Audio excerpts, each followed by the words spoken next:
Hi everyone, it's Adam with Milo's Restoration, and today I've got a furniture flipping video for you about flipping these hotel nightstands.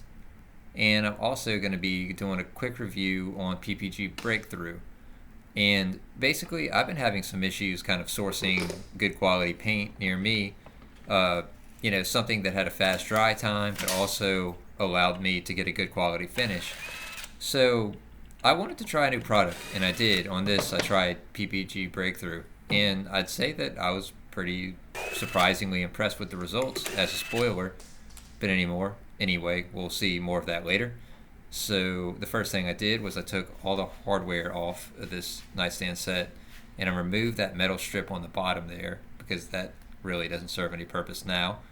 And I gave them a good clean with some, I think that was Crud Cutter mixed with water and a Scotch Brite, and then I rinsed it off with water.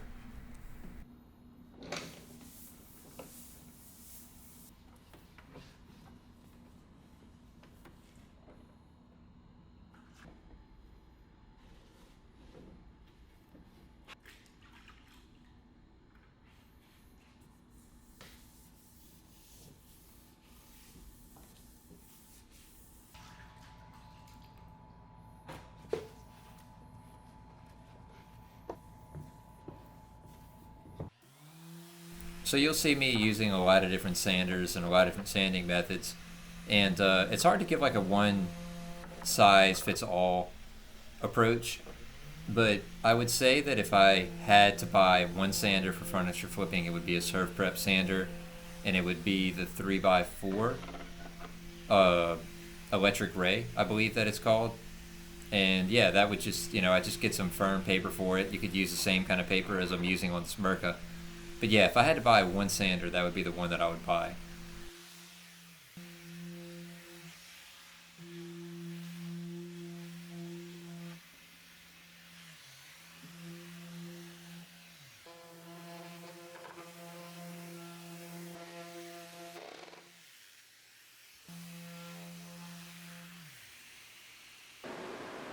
So I've got my old airless set up here, and this is a dedicated airless that I have just for spraying vinyl sealer. Vinyl sealer is a lacquer-based product, and you need lacquer thinner to clean it out, so I'm not going to run it through my sprayer that I spray paint with, obviously. Well, I mean, I would. Some people do. But yeah, so I just spray the vinyl sealer through this one sprayer. I kind of do a minimal cleaning on it after I'm done. I get way better results spraying it with an airless than I ever did with a cup gun. So, you know, I've got the pressure set way too high here, and I'm getting fingering in the paint and all that kind of stuff. And, you know, this is an old sprayer. I'm not worried about it. It just needs to look good enough because you're going to sand back the primer anyway.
So just another little side note here.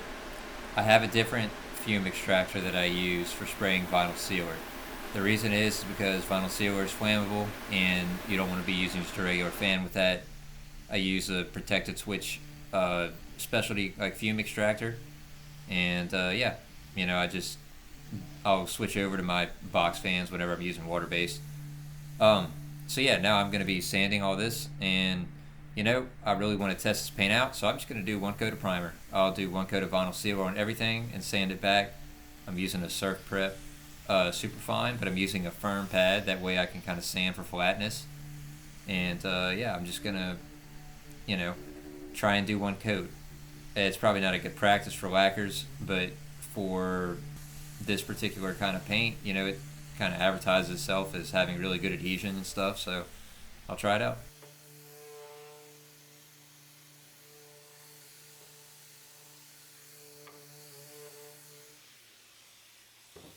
Okay, so here's the paint, PPG Breakthrough in satin, and I got it tinted to Behr Half C Fog.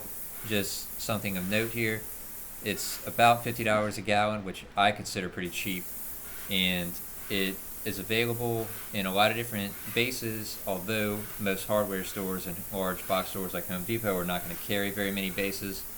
Also, just due to differences between individual stores, and depends on who's working the paint counter, they might be willing to tint it for you in different colors, like other than PPG colors, and they might not.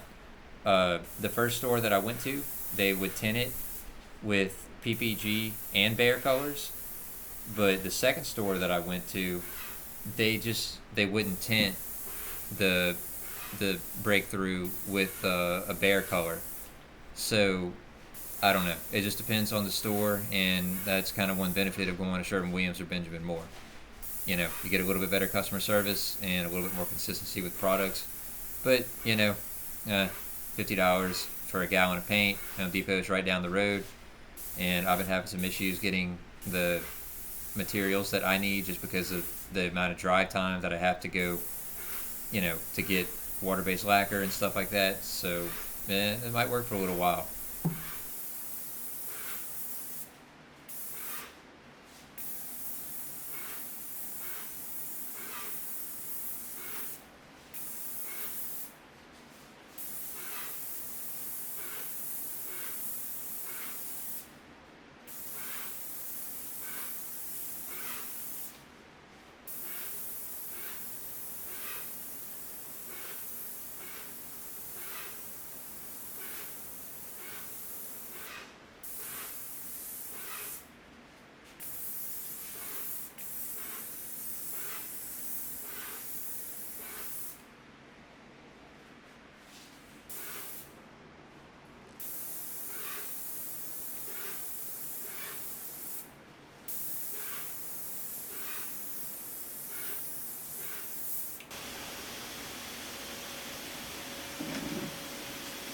Okay, so I let it sit for a little while, and then I kind of took my fingernail and just kind of rubbed into it to see what I could get.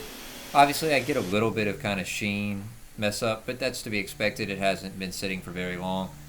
And I went ahead and sanded it with Superfine, Surf Prep, and then I wiped everything down with a clean cloth and sprayed it again.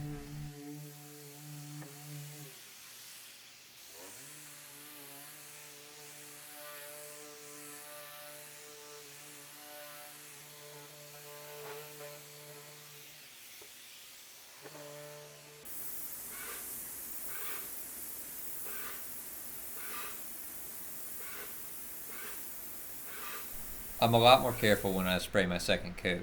Generally speaking, I'll put a decent, I'll make one pass one direction and then make another pass the second direction, but definitely looking to make sure I don't put too much paint. And generally speaking, if you get a run, it's going to be in those corners where you overlap it twice. Let's say you're going vertically, or, let's say you're going up, then you want to go down or to the side or something like that, and catch an area like I am here. So I'll go to the side and then I go up, and generally speaking, that corner that got sprayed twice is going to be where you're going to catch a run. After seeing how this paint kind of behaved on the first coat, I wasn't very worried about it. So I just went ahead and sprayed kind of haphazardly, and I didn't get any runs. So yeah, that's a good thing about this paint, is that it seems like it has pretty good hang to the substrate, which means that it's less likely to run, and you could probably build it up thicker. So that's a good thing, I would consider. And I didn't thin the material at all. I would say that if I was using an HVLP, I'd probably get worse results with this, but I'm probably not going to be going back to my HVLP anytime soon, other than for solvent-based materials. For water-based materials and water-based products, I just like using an airless much more now.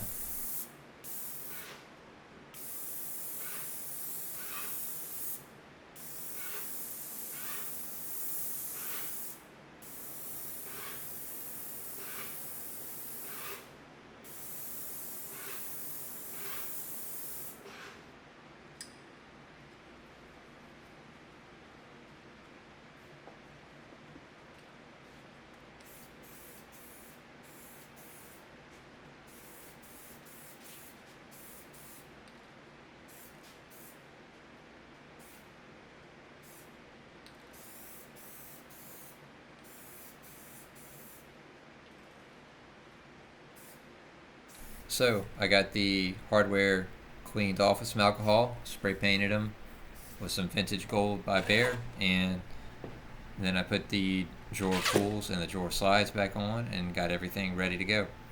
And I was really happy with this paint. The end result looked really good in my opinion. It looked comparable to a lot of the professional quality finishes that I've used. I don't know how it stacks up with chemical resistance and stuff like that yet, but I'll probably find out soon enough. And you know, it's really just an easy way to go. Sometimes it's just, you need to make this as uncomplicated as possible. You know, as far as the equipment goes, I have like a kind of entry level professional sprayer. It's just a Graco 390, and I know that the price tag is kind of expensive up front, but you know, it's not something that's like, it's not like a $5,000 air assisted airless or anything like that. So, I think that just a basic airless would do for spraying this product. And here's the finished set.